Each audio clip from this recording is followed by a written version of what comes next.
one of the first places I want to start is I want to talk about the story of how you ended up in this seat.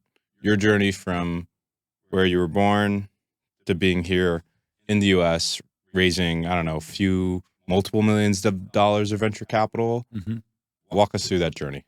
Well, I came to the US as an international student.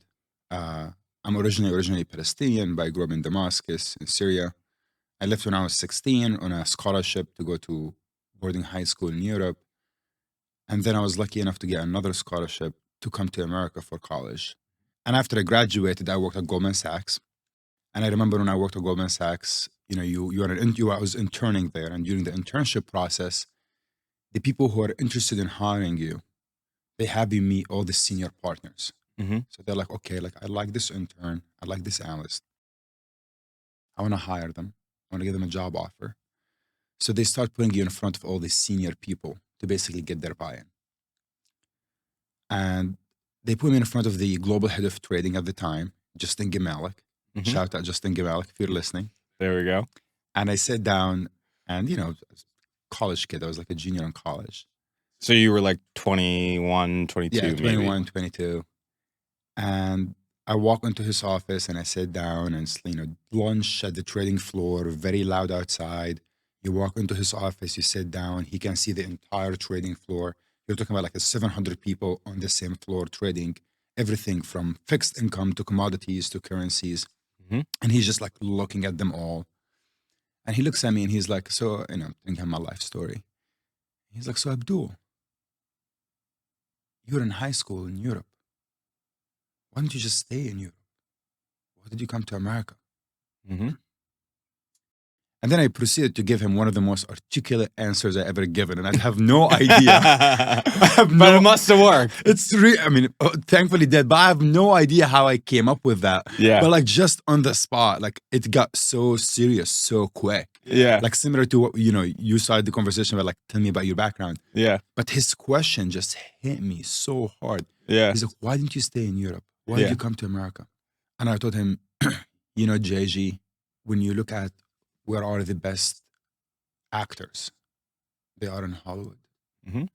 When you look at where are the best dancers, they are at the Lincoln Center. Mhm.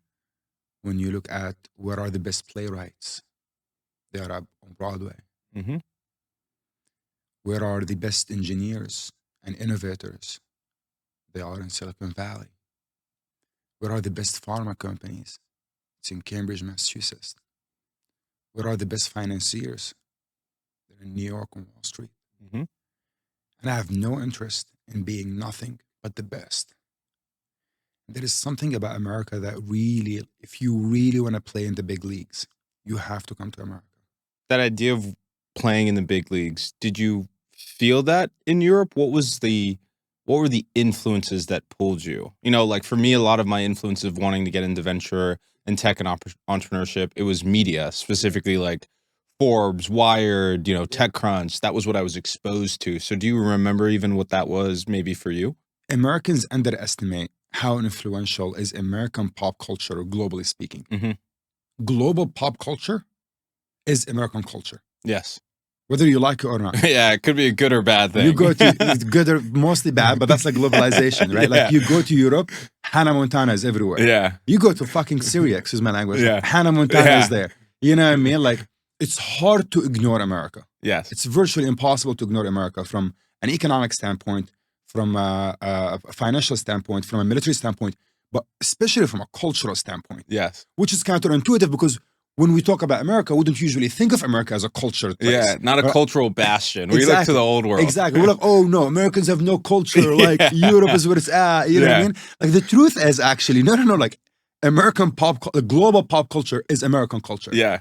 So there is an aspect of like, do not underestimate that. So when you ask me the question of like, what attracted you and pulled you to America? How did you know that the best people were in America? Right. It's like I was sitting, hearing about all these stories and hearing about all these people, and they were all Americans.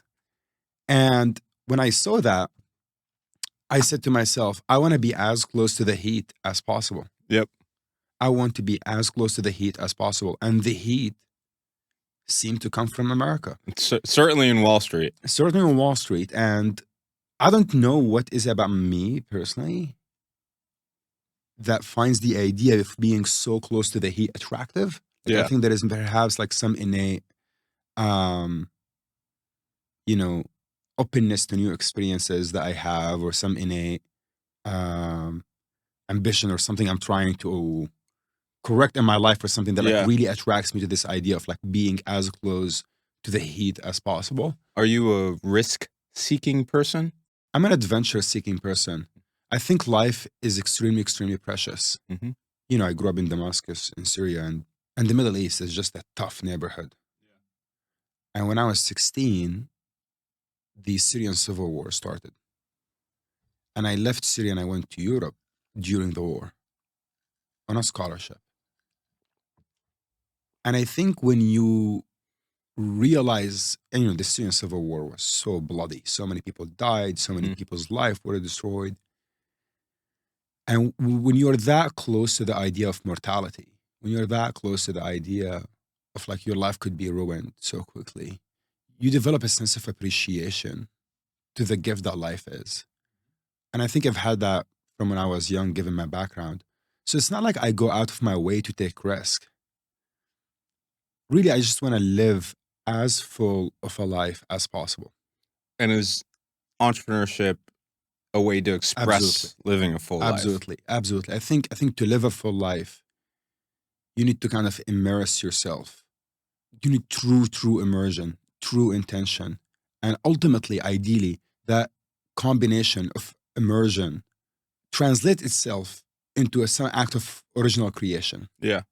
That you're not just taking from the world, but you're also putting something out there. You don't want to be constantly consuming. Exactly. The world is set up today where it's like, you're going to consume, media, you're going to consume products, you're going to consume, technology, but entrepreneurship is a complete opposite of that. You're creating something from nothing, effectively. Yes, absolutely. And I had that basically in me. I just want to see as much of the world as possible. Yeah. I just want to experience as much of the world as possible. I want to experience all the spectrums of emotions. Yep. I want to experience pure joy and happiness. I want to experience terror and paranoia. Yep. I want to experience anxiety, but I also want to experience gratitude.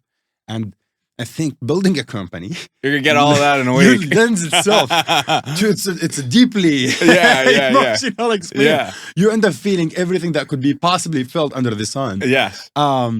And how do you deal with that? Like that is, oh God, that is, it's a lot, for lack of a better word. What I'm in my head, I'm like, that's a pain in the ass to deal with all the time, and it's constant change. So how have you found your ways of just wrestling with what entrepreneurship actually is? Yeah, the reality of entrepreneurship.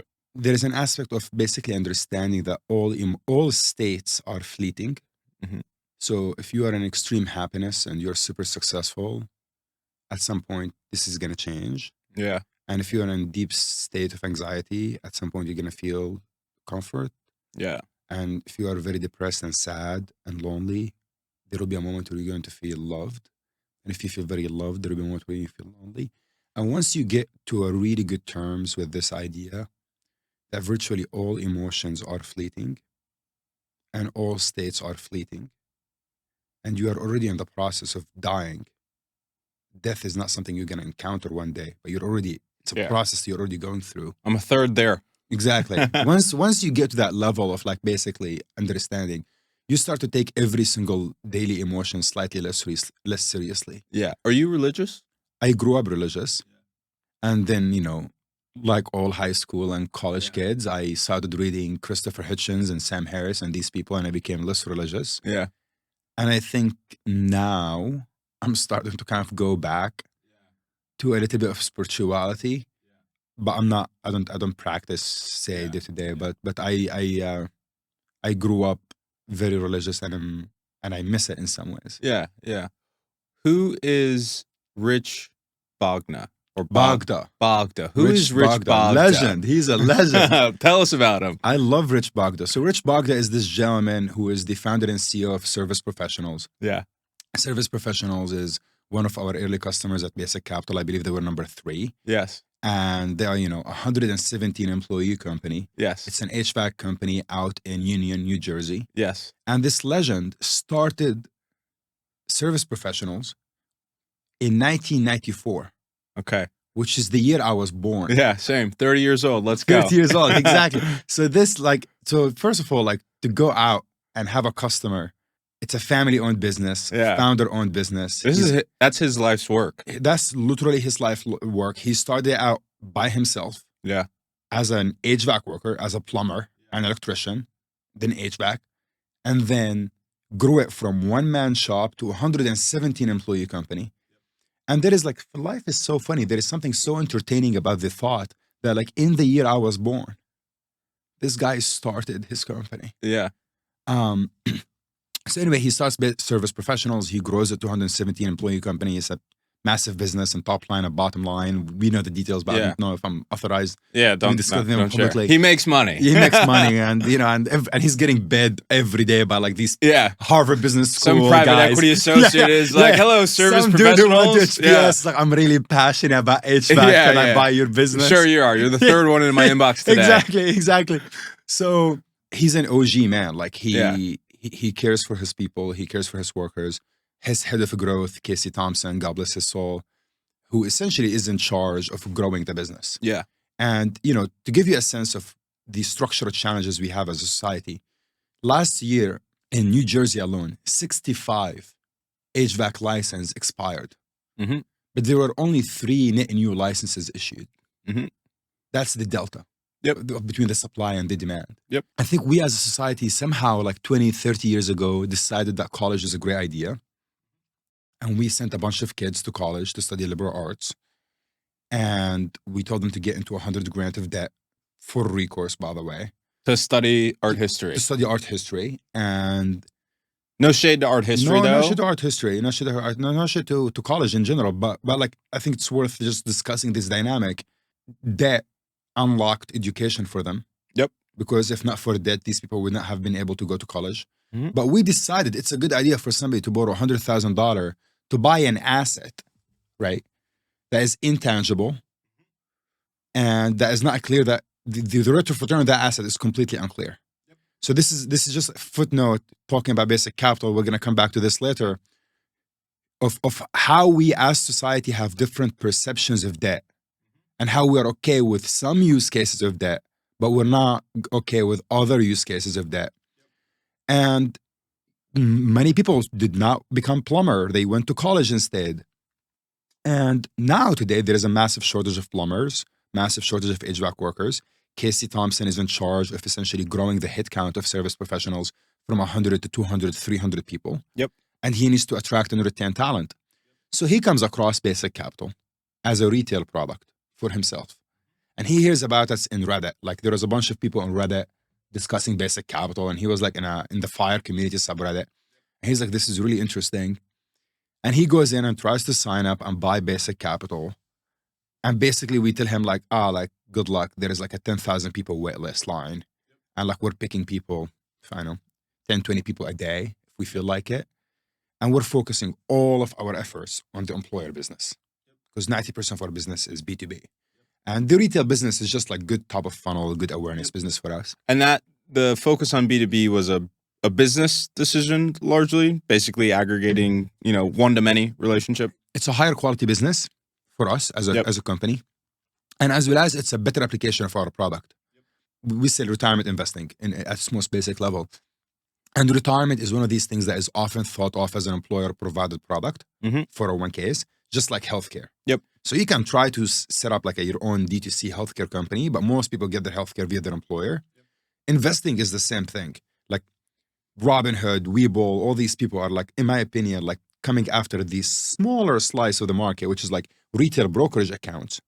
But the largest pool of assets for retail is actually into defined contribution plans, which is the 401k. Yep. And there is $12 trillion of assets there. Yep. So if you're starting a business as an entrepreneur, you look at the brokerage space and you have Robinhood, Webull, Kalshi, and everybody is competing for that small wallet. Yep. Now, that's without throwing in someone like Schwab. Yeah, that's it was a giant. Yeah, giant. Forget about Schwab. I'm just talking about like these guys. Yeah. By the way, Robinhood is still like a $20 billion market cap business. Yep. I actually Public, think they're closer to 50. oh, here you go. Yeah. Robinhood is a $50 billion Yeah. market cap business.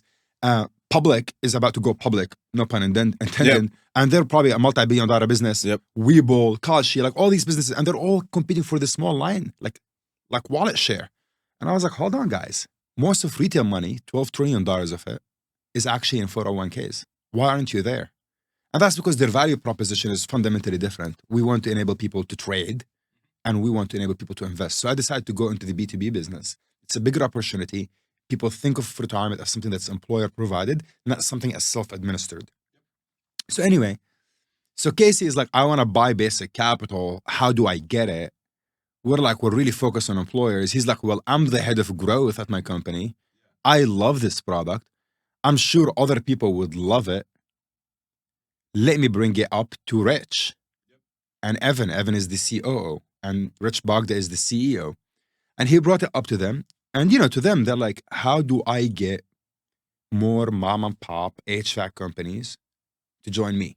Like, if you think about how does Rich think day to day, there is a 3-employee HVAC company operating independently in Jersey or in Connecticut or wherever. He scales his business through headcount. So he goes out. He goes out and acquires them, basically. Yep. It's like a PE roll-up, but it's not actually PE backed. Yeah. He's basically a holding company or a small conglomerate. And he goes and he's like, listen, you have this HVAC company that has no name recognition, no brand, no systems. You just want to be an electrician. I can tuck you in. I handle the payroll. I handle the 401k, the health insurance, and you just continue to be an electrician. Yep. And I get to expand my geographical footprint, and you get to have my brand name, my recognition. He gets to grow his platform. But how do you convince these 3 HVAC workers who are operating completely independently to join your business? Yep. You show up and you say, we offer Basic Capital. And they sit down and they say, hold on, why would I join you? Well, one reason why I would join you is it's easier to administer the business if there is a roll-up up top. Another reason is you pay me some money. But another reason is I get things that I wouldn't get access to otherwise. And one of them is Basic Capital. So now Rich is able to go to these HVAC workers and say, listen, we have a world-class 401k provider called Basic Capital that gives you access to more investing power if you choose to. If you do not want to use it, you can invest in something else. And we offer all these other perks. And that's basically our growth model. We exclusively sell into PE roll-ups. We exclusively sell into platforms where, they are trying to triple, quadruple their headcount over the next 2-3 years. We go sell into one of these platforms and we, triple, quadruple with them organically via negative CAC, which I believe is actually a first mark. Shout out Adam Nelson. Shout out to my boy Adam Nelson. So that's who, Casey pitches it to Rich Bogda. I meet Rich Bogda and I just love Rich. He's like an honest man, hardworking man. And there is something real about people who have real jobs. Yes. There is something really kind about people. Rich has a real job. He uses his hands every day. Yeah, we have fake jobs. Yes. We're on email, cranking it out. We show up, we're playing video games all day. Hey, hope my email finds you okay. Please find, he has a real job. Yeah. And there is something really beautiful about wanting to serve them. And I believe since I've been pitching Basic Capital to venture capitalists such as yourself, I've been saying in every pitch meeting, I cannot wait for the day to put on my hard hat on and go into a Home Depot warehouse and onboard folks. I remember this, yes. And luckily for me, I got to do that earlier this March when we onboarded service professionals. They have a massive, beautiful warehouse. And I walked in and I was walking around their warehouse and I got to speak with every single one of them and onboard them myself on the mobile application on our platform. And what's their reaction? When I think about the meta problem or challenge that Basic Capital is solving in a very elegant manner, is helping bridge the gap between the haves and the have-nots. It's helping bridge the gap between people who are growing their net worth because they have access to capital and make a lot of their income off of existing capital versus people who are making their income and growing their net worth via basically salaries, right? Yeah. So it's that split between wages and labor and capital. Labor and capital, absolutely. Exactly. So listen, at its most basic level, no pun intended, Basic Capital is trying to help people solve the cold start problem. Yep. Right. So if you want to be wealthy, in America, You or should anywhere, have money already. you should already you want to own capital. Yeah. You want to own assets. That's usually the saying. Is like you want to be a capital owner. Why do you want to be a capital owner, not a laborer? Right? Like let's kind of take a step back and just think about this from a metaphor. Yeah. There are only two sources of income in the entire economy: capital income, you invest in something and you make a return, and labor income. Labor income depreciates over time. What does that mean? It means as you age, you depreciate. You become less productive as a human being. Depending on what sector you're in, generally. Yes, but even if you are the world class lawyer and you're not working with your own hand, at some point your memory starts to fade. Yes. You do not work as hard as and then someone else at Skadden says, you got to get out of here, exactly. Des. And You there's can't do this a anymore. young stud behind you trying to push you out. But not only that, labor depreciates over time, but labor is at massive threat from capital. Yeah. From machinery. There's no leverage with labor. Well, exactly. There's no leverage with labor, but also think about automation. Yes. Right? So like, if there is only two sources of income in the economy, I either work and I get paid money for my work, or I invest and I get paid from other people's work. Yes. That's called leverage, right? Yep. In order for you as a human being to get wealth, you want to diversify your sources of wealth between these two sources. Yep. You want a little bit of labor income and you want a lot of capital income. Mm-hmm. The problem is, to get capital income, you need to own assets. Yep. To own assets, you need to already have the money to buy the assets. Yep. It takes money to make money. Takes time as well. It takes time, but it takes money to make money, right? So if you want to hedge your risk of getting automated by AI, the best thing you can do is buy an NVIDIA share. But what if you do not have the money to buy an NVIDIA share? Yep. Or what if you're not even aware of it? Or even you're not aware of it. Yep. Right? So that's essentially the problem that basic capital is trying to solve, which is people need to buy assets, but they do not have the money to buy assets. So they're stuck in this vicious cycle where they are exclusively dependent on their labor income for wealth. Mm-hmm. Their labor income depreciates over time, mm-hmm. and their labor income is actually at threat by AI. Yep. So I call Basic Capital an AI derivative company. Yep. Hopefully that will do well for our valuation. Yeah. We are an AI derivative company. We're not an AI company outright. Yeah. But we're solving what I think is going to be a massive societal consequences. Yes. From AI automation. So if you want to buy assets, you need to have the money to buy the assets. I kind of want to talk about this one more time. The median income in America is $72,000. Yes. The median cost of living in America is $105,000. Yes. That means the median American is like 35 grand in revolving credit card debt. Yep. On an ongoing basis. Yep. Which kind of ties up because there is $5 trillion of outstanding non-mortgage consumer credit. Mm-hmm. So the vast majority of Americans are not living paycheck to paycheck. They're living negative paycheck to paycheck. Yep. And they're one hit away. Said another way, a lot of people are in debt. A lot of people are in debt. And therefore, a lot of people are in debt, and therefore they have no capacity to save. Exactly. They have no capacity to save. And the question is like, okay, well, now if I want to buy assets, I need to save, but I cannot save. How do I buy assets? Yep. Saving is a scam. Sorry, you think saving's a scam? I think saving is a scam. Mm. Here is why. If you make $100,000 a year, and the cost of living is $105,000, let's say, how much do you think you can save of that $100,000? Let's say 2%, just for the sake. Yeah.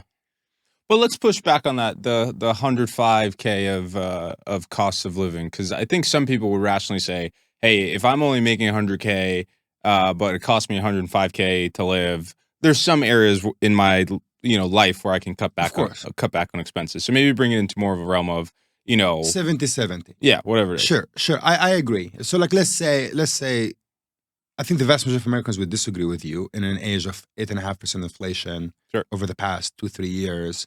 But the idea here is if you make 100K a year, the most you can save is like 1 or 2% of your income.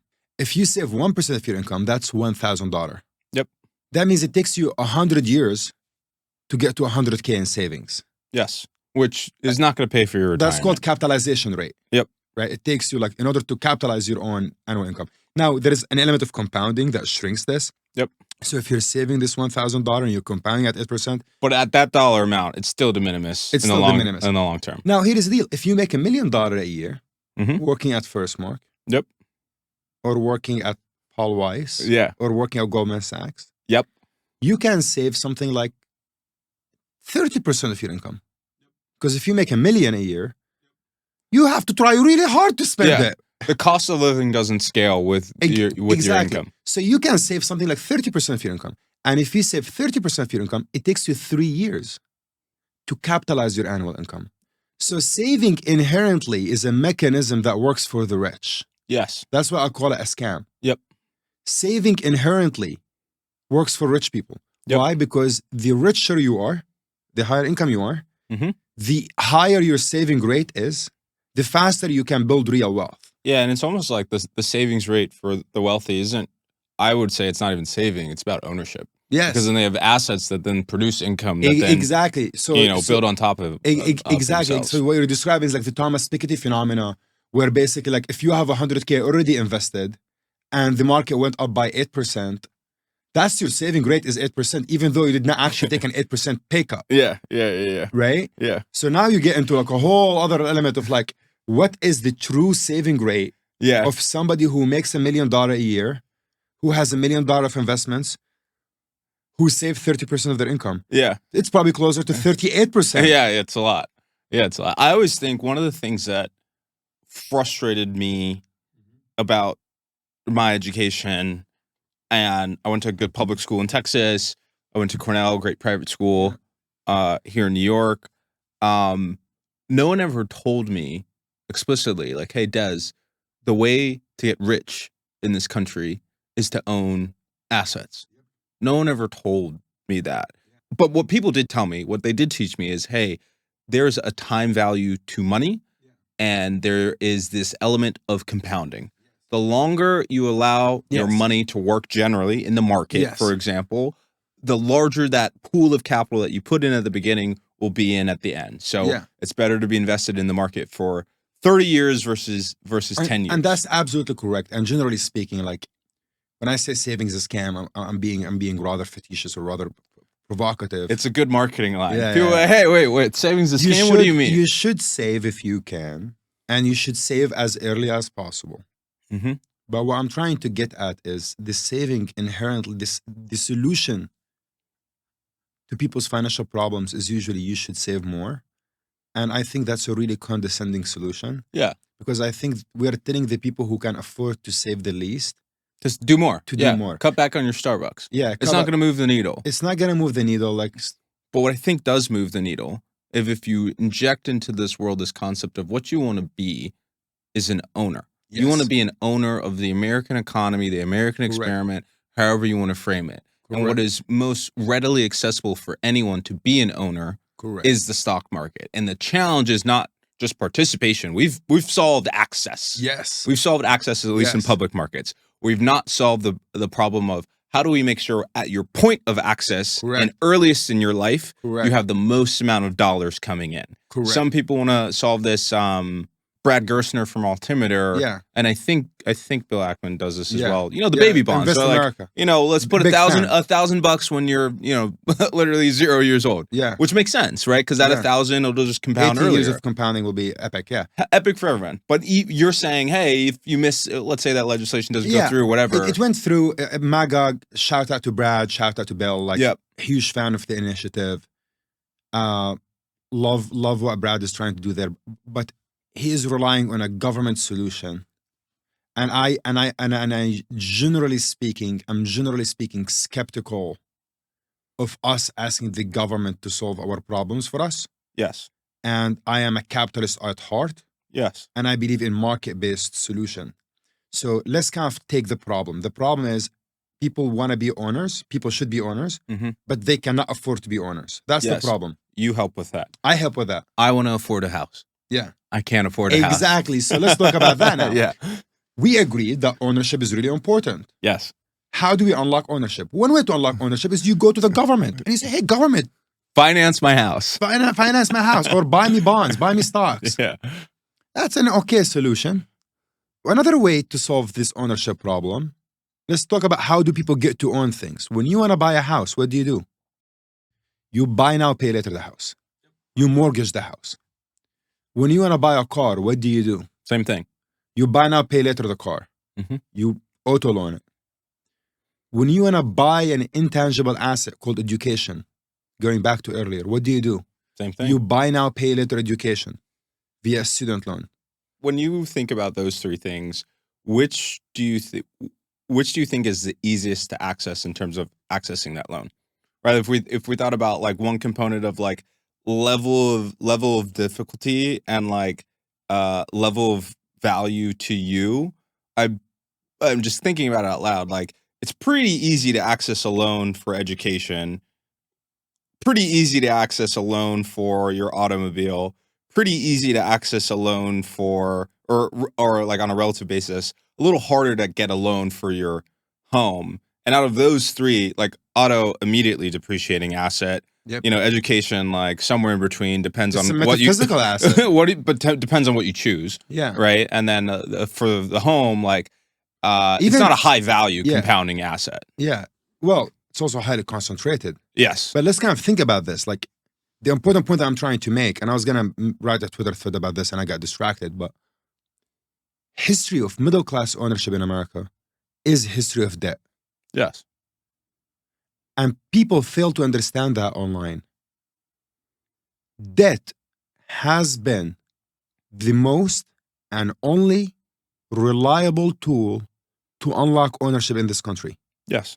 If not for debt, there will be no housing. No middle class. There will be no middle class. If not for debt, there will be no cars, which is important if you live in the middle of the country and you need to drive 10 miles to get to your job. Yeah. And if you think about, I guess, post-war period Yep. as well of growth, because I'm Yes. sure at some point the auto industry was the number one industry in the US. Yes, and basically the history of the history of the auto loan is also fascinating. It's mostly was started by General Motors, actually. Yeah. They needed people to buy their cars. People were not affording to buy their cars, so they started like a seller financing situation. Yeah. And then you think of education. If not for education, if not for student loans, there will be no education in this country. So it's important to understand that like history of middle class ownership in America is the history of debt in America. Yep. These are the same book. They're literally, somebody should make it like an art project where the book from left to right is like Yeah. history of ownership, from right to left is the history of debt, Yeah. and they literally collide. They're Yeah. the same thing. And we as a society, we're okay with people buying a metaphysical asset called education that, by the way, you could pick the right major. Mhm. How many people picked computer science? Not enough. But no, I would argue like a lot of people picked computer science and now AI is gonna Yeah, code yeah. for Now you. they're being challenged. Right? Yes. Like yeah. imagine this actually. Like I don't want to even like talk, I don't want to even like blame the art history kids because like that's kind of just mean. But imagine the person who actually went to college, took 200 grand of debt, studied computer science, Yep. and was like, I'm gonna go become a I'm gonna- software engineer. Yep. I want to go work at Google. And then they graduate, and then Cursor shows up, and OpenAI Okay. shows up, and now they're like toast. Yeah. They're basically toast. Yep. And they're 200 grand in debt. And we as Yep. a society, we're completely okay with that. Yes. We're completely okay with people financing a depreciating asset like a car and a house, which is a highly concentrated asset. You are like taking basically a bet on your local labor market. Yep. That's what housing is. It's Yep. like, hey, let me look at my local labor market and let me look at my local zip code, and I'm gonna take my Yeah. entire life saving, And put it in this thing. And what are those? And without knowing it, what are going to be the supply demand Exactly. functions in my local zip code? What's the replacement rate of these houses as Exactly. And then I showed up, or Basic Capital showed up, and our radical idea is you should finance appreciating asset, Mhm. not depreciating assets. So unlike cars. Mhm. You should finance diversified assets, not concentrated assets, Mhm. unlike homes. Mhm. And you should finance cash generating assets, not metaphysical assets like education. Mhm. Cash generating, appreciating, diversified. Mhm. And you should get credit to become an owner of these assets that have these three criteria. Yep. And everybody on the internet lost it. Yeah. Somehow- Yeah. What's been the reaction thus far? How do people think? How do people feel? What have been some of the more notable reactions to Basic Capital? There is a knee-jerk reaction in our society to the idea of mixing assets and financing. I But it think, already happens at, the yeah, top 1%. of course. When I heard about an S block or a HELOC for the first time, I was like, wait, you're doing what? Yeah. I think as a society, we are, there is a healthy level of allergic reaction to new ideas. And the way I like to think of startups is like almost like a vaccine. Yeah. And, you inject the vaccine in the body Yeah. and the body rejects you. The Yep. body doesn't want you. The body is freaking out. The Yep. body gets sick. It gets fever for a day or two. And then eventually the body just accepts you. Yep. And then you develop immunity. Yep. Mark Andreessen has one of the most beautiful maxims that I believe in, and it's one of our operating principles at Basic Capital. The universe is extremely malleable place. Yes. And you can really bend it and mold it to your desire more than you think. I love that quote. Tactically, how do you go about that? So imagine you are a 25-year-old who wants to be an entrepreneur, who wants to be in your seat, Yeah. and maybe hasn't heard that quote before. And they're like, society is malleable. That is a very freeing statement, but it's also I think, a counterintuitive statement when you hear it for the first time. So how do you tactically go about pushing on the world? Yeah. I think there are multiple points that come to my mind. One is read about how it has been done before. Yeah. So the best thing you can do as a 25 years old is actually learn about how other 25 years olds change the world. Mhm. That's the best thing you can do. Mhm. Because once you start building a frame of reference in your mind, that change is possible. Once you build that frame of reference, it starts to become like a way of life. It starts to become an attitude. Mhm. It starts to become an approach. So number one is try to read or listen to stories of people who changed the world. Shout out to David Sundra, the Founders Podcast. Mhm. And it's essentially an archival history of people who really bended and molded the world to their own vision. Mhm. So that's number one. Number two, understand that it's not a walk in the park. It's not gonna. Things can change and things do change, but they take a long time to change. Mhm. And by a long time, I do not mean 30 or 40 years. I mean 5 or 10 years. Yeah, I was thinking a decade. Yeah, I think people, generally speaking, overestimate what they can get done in 1 year, Mhm. and they underestimate what they can do in 10 years. Yeah, and in those 10 years, Mhm. there will be opportunity costs. Yeah.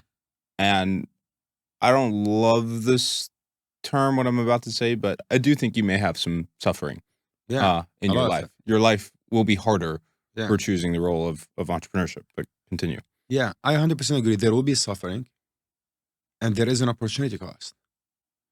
But we kind of go back to the earlier point. Spectrum. It's a spectrum, and you need to ask yourself, do I perceive life to be a precious gift that it is? Mhm. And do I want to live it in the fullest, richest way possible? And if you do, entrepreneurship is a really great path for you. Mhm.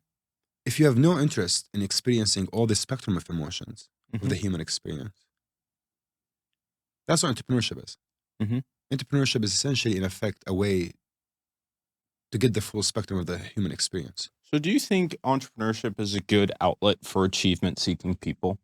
Because if I No, I think it's a horrible outlet. but I'll push you on this. Goldman is actually a very good producer Yeah. of entrepreneurs. And Correct. Goldman largely, I don't think of as a castle or bastion for entrepreneurship. I think of it as a castle and bastion Correct. for achievement-seeking And people. these are two different things. So what do you think is in the Goldman DNA that attracts both, entrepreneurial oriented individuals as well as obviously the achievement oriented people? Yeah. I think both people share the DNA to be successful at entrepreneurship, but they're fundamentally different human being from a personality trait perspective. Mhm. So to be high achieving person and to succeed at entrepreneurship, you need to be incredibly tenacious and you need to rank really high on conscientiousness. Mhm. And I think high achieving people and successful entrepreneurs share that. Mhm. So the reason why a lot of Goldman alumni are successful is because you go to Goldman and you essentially see what it takes to succeed. Mm-hmm. And that's actually one of our hiring principles, Mm-hmm. is how close this person has been to someone who's excellent. Mm-hmm. Because if you've been so close to somebody who's excellent, even if you were carrying the towels at an NBA team, Yep. You see the process. you see the process. You know what it takes to be Steph Curry. You know what it takes to be LeBron James. Yep. You know what it takes to be Michael Jordan. And I think that they share that in common. Mhm. However, high achieving people usually make terrible entrepreneurs because high achieving people are too attached to outcomes and too attached to quick feedback loops. Yes. So they are very attached to the idea of like, I got promoted this year. Yep. I got paid a big bonus. Yep. I got like a new Hamptons house. Yep. And they basically use this as like a sign of progress. Yep. To be a successful entrepreneur, you need to have like a positive, you need to like innately in your mind and your brain, you need to be willing to tolerate a much longer feedback loop. Yeah. Like basically work for 4 or 5 years with no results and then get some result and like then work for another 4 or 5 years and no result and then get result. And I think that's why like a lot of successful lawyers and successful Goldman Sachs alumni do not necessarily make great entrepreneurs is because these folks are literally biologically, intellectually trained for quick feedback loops. Yeah. Sometimes I think about it, But they're both similar in that they both grind. Yeah, they grind for You know sure. what I mean? But Like, that's a prerequisite. Yeah, exactly. I They're think similar in that sense, but they're very different in that one of them needs to have like a much longer ability, whatever you want to call it, marshmallow test, whatever you want to call it. Yeah. Like the ability to really delay gratification for like a really long time. That's called opportunity cost. And like, what's the opportunity cost? It's the one marshmallow now versus the two marshmallows tomorrow. Yeah. And I think very few people have the ability to think in 5-10 year terms. And that's a competitive advantage if you can have it. I think that's partially because the world's so messy. It's extremely hard to Exactly. predict where the world's going to go Exactly. 5 years from now. 5 years from now, easier to predict what's going to stay the same about the world, Yeah. which I think is one of the beautiful aspects of your business. It's Yep. about saying, hey, the momentum we're already on isn't going to change 5, 10, Yeah. 20 years from now. It's Yeah. actually 20 years from now, the Yeah. problem will be worse for Yes. people who have not opted into 100%. basic capital. I mean, I just look at the past 200 years and I look at, I would have loved to be part of the Medici family. yeah, I'd have a lot of capital 100%. now. But I would just look at like the history of capitalism and what percent of economic outputs are a byproduct of labor versus capital. And I think if you go How would you measure that? Like let's like go the back true all the way true back. output, or like what produced Well, this? you can literally figure it out, right? You can Yeah. aggregate the labor income in the economy, and you can GDP minus labor income is capital income. Right? Yeah. Like, that's how you would create it. If there is productivity coefficient, that is also important in this, but it's somewhat a tautology how we calculate productivity because we just divide GDP by the number of workers. So it's the calculation itself does not really make sense. You cannot take it seriously. But let's go back to the Bronze Age. Let's go back all the way to like literally like hunter-gatherer. All income, all economic output is a byproduct of labor. Mhm. You run and you hunt. At some point, we created the knife, or we created an arrow, or we created a tool, we created fire. And that really increased our productivity. Now we can hunt at night because we have this fire. Okay, now we can actually like stab an animal. And like that's faster. And now some part of the economic output is actually driven by productivity and by capital, not by labor. And if you try to plot that over 2,000-year period, you will notice that increasingly capital has been going up in a share of national input and labor has been going down. And in effect, basic capital is a bit that will continue to be the case. And what we really want to make sure is like everyday people get to own capital. And one way to own capital is by saving. And another way to own capital is by financing it. And that's what we're going to enable folks to do is to finance assets rather than finance consumption. You have found a way to be incredibly well networked, and this is all public. You've got in front of Henry Kravis, Bill Ackman, the team at Lux, the founder of Team Shares. How have you figured out how to get in front of people who, for lack of a better word, have a lot of leverage Yeah. in their life. I want to bring up a story of one of my old bosses at Goldman. His name is Earl Hunt. He now works at Apollo. And Earl Hunt was one of my mentors at GS, and he played basketball at Brown and Shout out Brown. at Brown. And I was networking for my internship. I was trying to get a job on his desk, the distress desk. And he basically sits down with me and he says, Abdul, if you want the gig, just ask for it. And that really stuck with me. And basically, what I was going with that is, I came to America with $140 in my pocket. I did not know a single person. I did not have a laptop. I did not have a cell phone. I had a thick accent. And I came here completely alone. And my family was back home in Syria. Mhm. And somehow I found my way from a small liberal arts college into Goldman Sachs, into the Navy SEALs of the teams within Goldman, the leverage finance team, the distressed team, into Harvard Business School, into Bill Ackman, into Henry Kravis, into others. Because when I wanted the gig, I asked for it. And I think people really underestimate that power, that high agency power of like, if you want somebody to mentor you, Ask. ask. It's the malleability Exactly. you're talking about. It's like this high agency idea of like, if you want somebody to invest in you, ask. If you approach life with this perspective of like, I want something, I go get it. I want something, I ask for it. You will be shocked by how often people reply to your cold email and how often people reply to your DMs. It cannot be a show.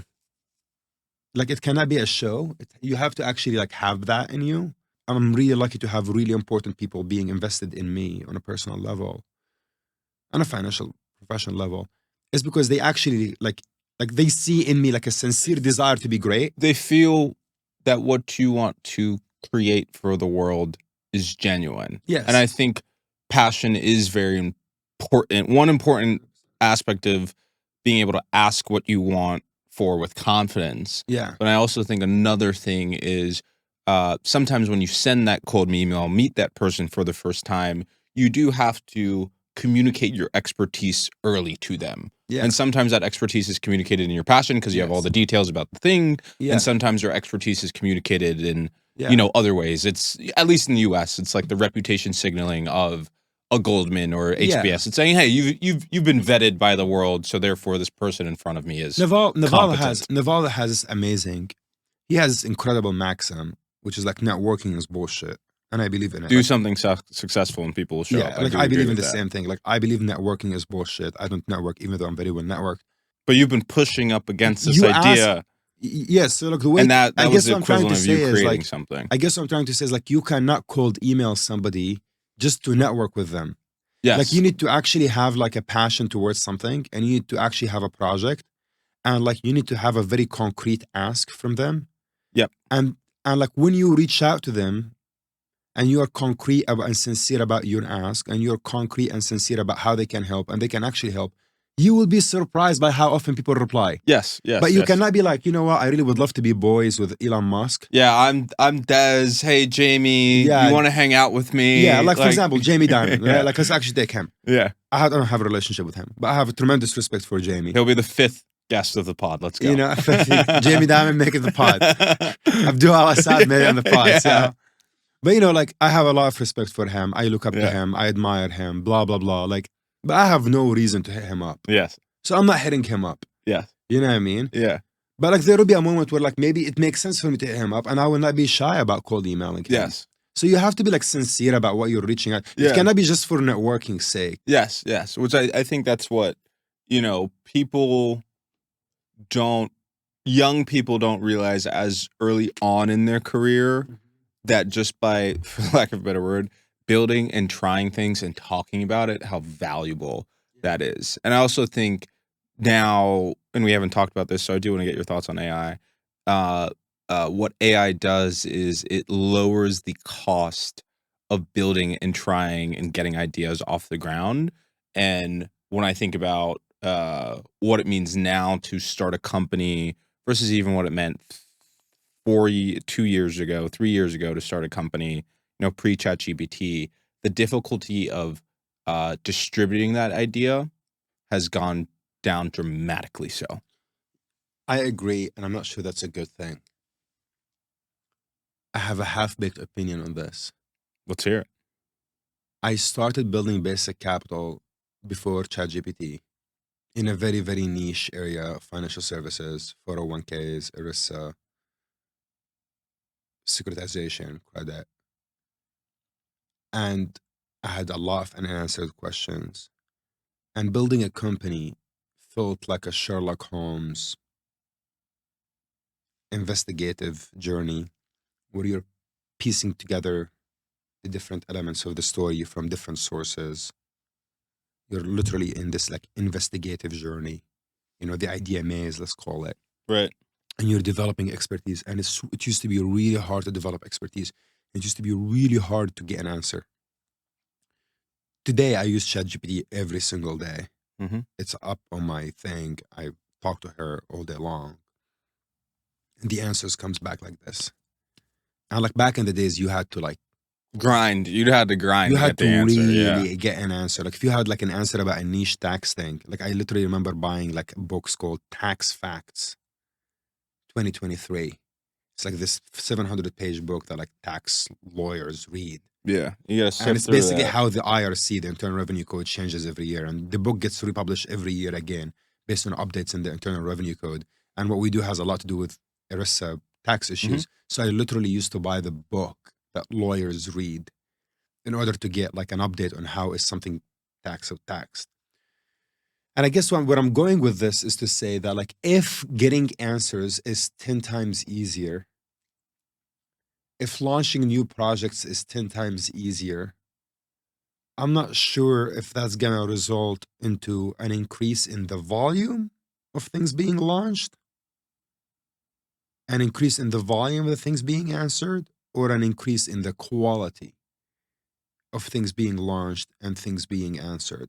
I'm not entirely. I think Again, there will be a lot more junk yes, in general. Let's yes, call it entrepreneurship generally. Right? exactly. There will be a lot of junk. Exactly. But You basically lowered, like that's what AI does, right? It Yeah. lowers the barrier to entry. Yeah. Because now anybody can become a 401k expert overnight. Anybody can become an ERISA expert overnight. Anybody can become anything expert overnight. Anybody can ship an app overnight. Anybody can code. Anybody can. So you're lowering the barriers of entry. And when you lower the barrier of entry, you're just increasing the supply of something. And inevitably, as you increase the supply, there's going to be a lot of junk. And that's basically what I'm trying to say. I'm not entirely sure that like lowering the, like, I think in that net, you will capture people who are more like Jimi Hendrix. And the reason why I bring up Jimi Hendrix is I always use the analogy of, hey, what if Jimi Hendrix never picked up a guitar? yeah. Right? So what if you never had, Toby start creating that first lines of code for the Shopify store? Yeah. Right? Like, that's why I get But that's an excited interesting about it. challenge for you as a venture capitalist. Like I would love to hear your thoughts about it. Like if the barrier of entry is so low and people now can become experts on virtually any topic over a weekend and can ship a product over a month, how do you as a venture capitalist go about selection? We're all figuring it out. You know what I mean? Like literally, like now, like there's any hot category, any hot idea. Let's say, cybersecurity for AI products or AI native cybersecurity or AI code testing, whatever it is. 20 companies in a space. Yeah. Straight up 20. Yeah. And so for disaster. For early stage entrepreneurship, extremely hard. I think some firms and companies will play the game of capital can become your moat, or at least capital becomes your weapon. Just deploy it. And a lot of people start to say, hey, maybe earlier than the true signals that we have of product market fit, let's just go brute force this in the market. And at the same time, there are, lots of venture capital firms who now have the fund sizes where they are not making a one-off bet with that strategy that is consistent within the entire portfolio strategy that they have in this point in time of, we will anoint a winner. And the firm that has done that most successfully over successive periods of venture is obviously, SoftBank. So let's talk about the flip side of this. If it's really hard if the barrier to entry is so low, how do venture capitalists, one question is how do venture capitalists pick? But another way is like, how do you as a founder differentiate yourself? And here is like my advice on this topic. Mhm. Like, try to actually become an expert in something. Mhm. Like, I became fascinated with this relationship of capital formation, capital accumulation, insurance, credit, and the interplay of how the economy finances itself, Mhm. and how that has consequences on wealth inequality and on the individual building wealth. And I like really studied insurance. I really studied float. I really Mhm. studied credit markets, relation to insurance, public credit, private credit, how it's related to retirement savers, time matching and mismatching. Mhm. And it has been the most rewarding intellectual experience of my life. And I think where a lot of people go wrong is they go really general. I'm not saying don't have passions. I'm not saying don't be well read and curious. But I think increasingly speaking, it's really hard to find somebody who's willing to go deep a rabbit hole for 4, 5, 6 years. Yeah. You just don't see that as often. And I think, What was your process of doing everything that you just did?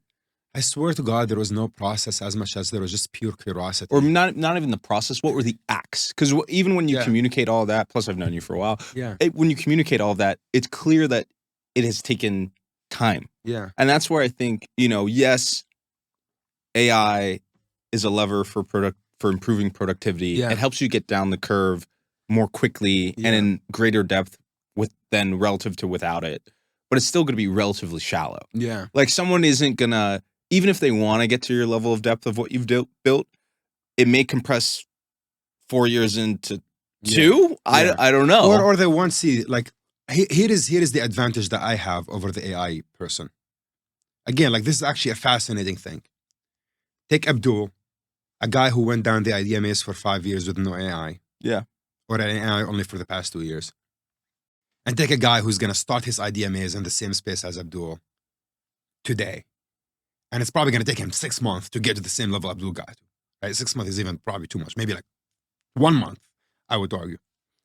Who would win? Who would win? And here's my answer to this. There is a difference between the imitator and the innovator. Yes. And the difference is the imitator has developed the muscle to problem solve, while the innovator developed the muscle to problem solve, but the imitator never did. Yes. Yes. It's kind of like copying an answer in an exam. So that's why, like, the VCs are always like, well, what if there's a copycat? That's my That was your VC voice. That's my VC voice. What is the moat? How do you control distribution? Is Google going to build this? Yeah, Google. I talked to someone else building something different. Like, is Fidelity going to copy you? Like, yeah. And like, if they could, they would. And let's say they do, but what I have over them is that I went down multiple dead ends.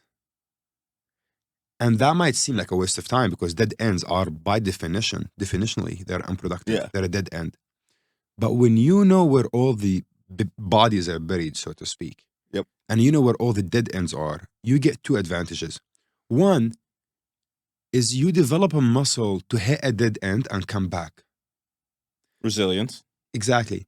It's really not an emotional resilience. I'm not talking about like being rejected by VCs or not able to raise money. I'm talking about intellectual resilience. Yes. Like the idea of like really like working on a problem for 3-4 days, whether it's a legal problem or a finance problem. Yep. And working on it for a few months, working on it for a few years, and then eventually cracking the code on it. Yep. The imitator does not have that muscle. So the next time you hit a dead end, the imitator is going to fold. Yep. They're going to collapse under pressure. I think back to kind of the analogy we were talking about earlier with the Goldman high achievement versus Goldman entrepreneur. Exactly. High achievement wants to know, what is the path? Yes. I'll go crush that path. Yes. Entrepreneur says, doesn't matter what the path is. I'll figure it out. Yeah. I'm like, there will be, I'm sure there is like 3-4 different like VC studios right now trying to spin off their own version of Basic Capital and trying to compete with us. Like, but the difference between... For the record, I haven't heard of any. Neither have I, to be clear. But I just can't imagine. Yeah. I'm also like a deeply paranoid person. But yeah. Well, people once they see that it's you de-risk it and then it's success and but there's some volume, people will be like, Yeah, this is a capital product. We'll do the same thing. Yeah, but what I'm trying to say, even if they do, there will be a moment where our business and our space will hit another problem.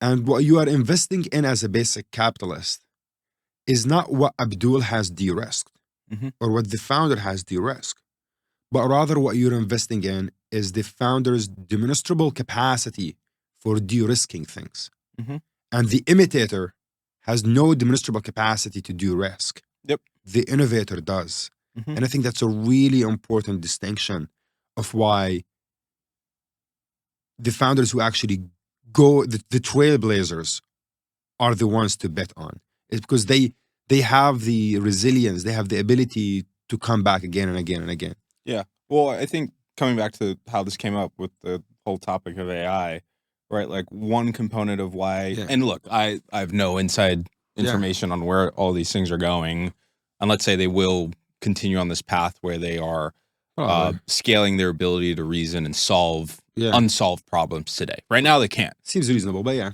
Right now, they are regurgitating information that has already been provided. So I still think for, at least in general with entrepreneurship, when you think about how do you separate that noise from the 20 out of a group, you are really looking for people who can unlock that last mile of information or solve that unsolved general problem.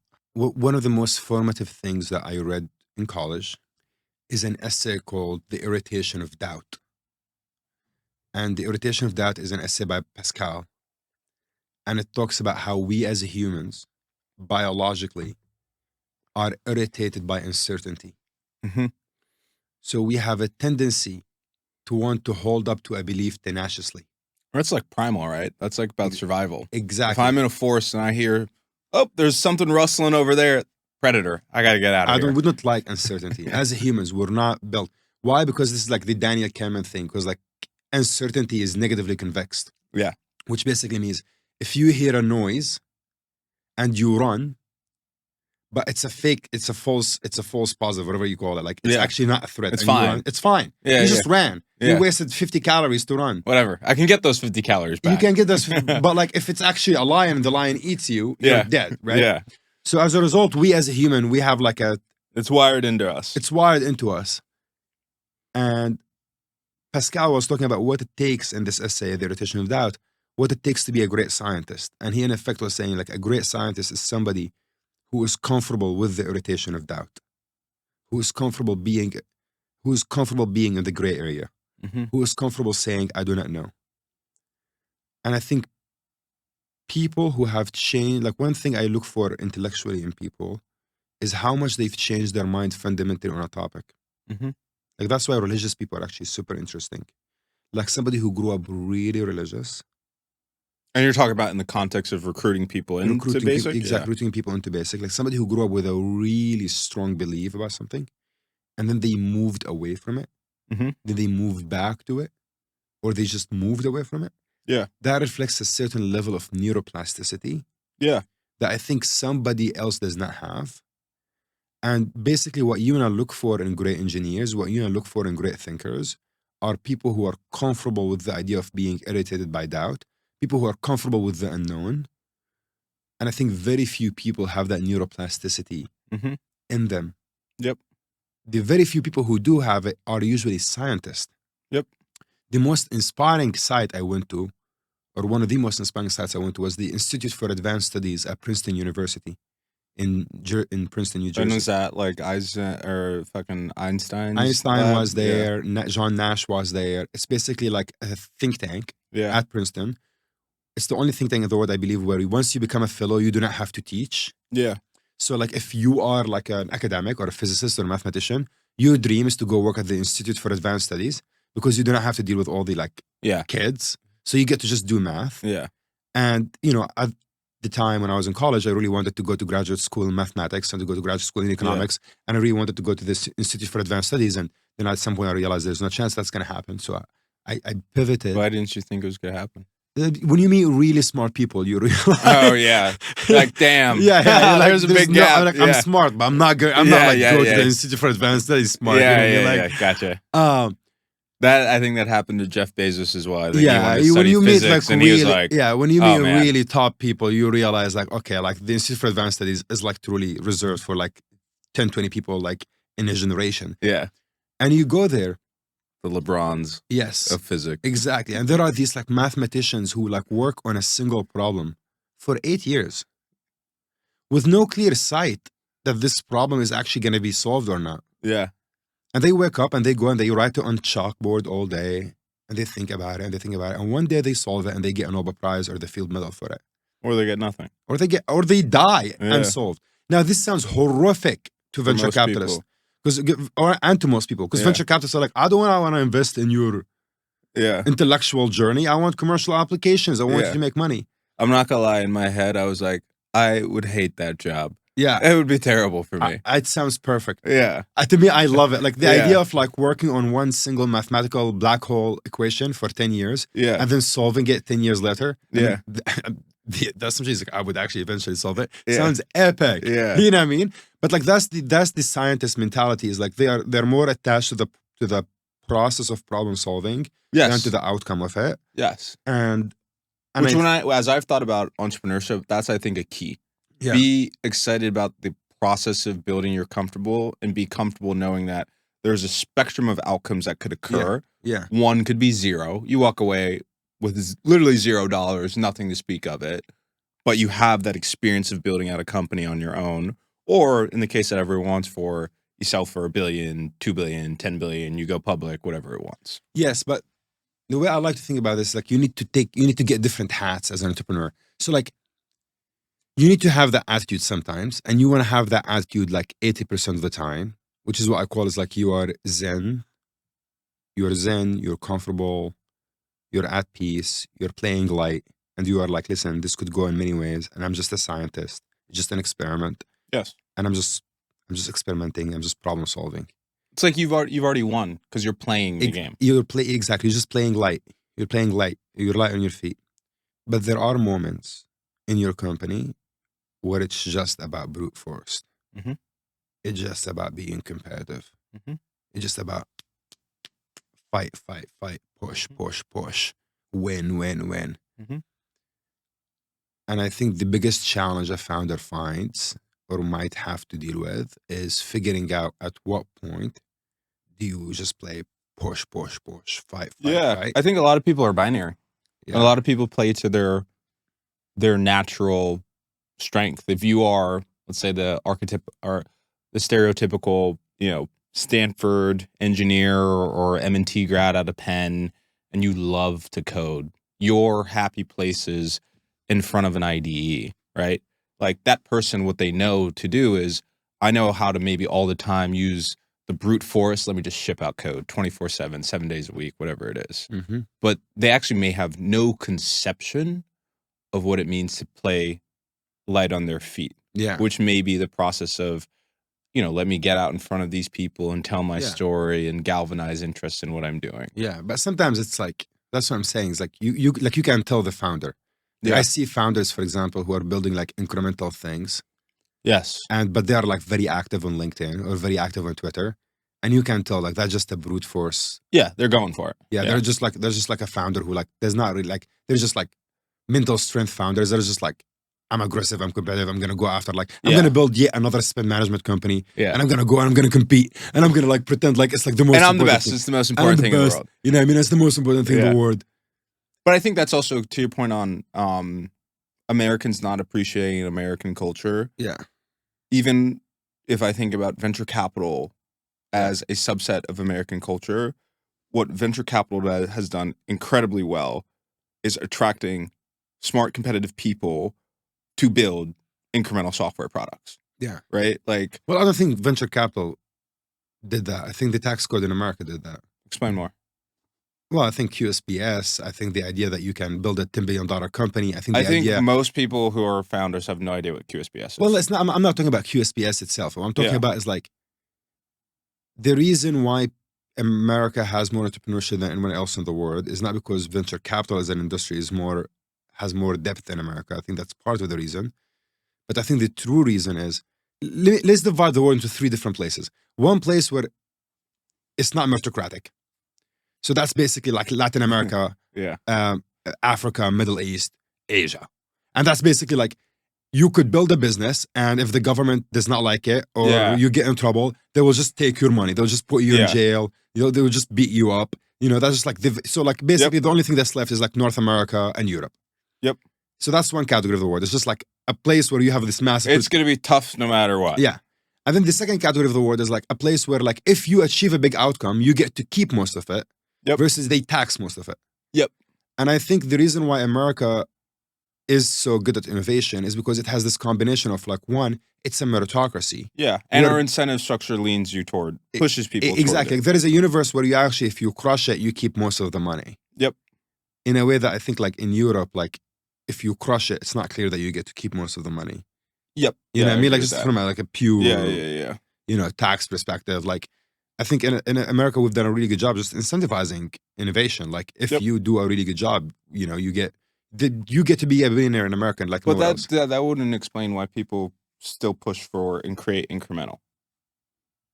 Because I think incremental is low-hanging fruit. Yeah. And I think people get told a story of... I don't know why people do that.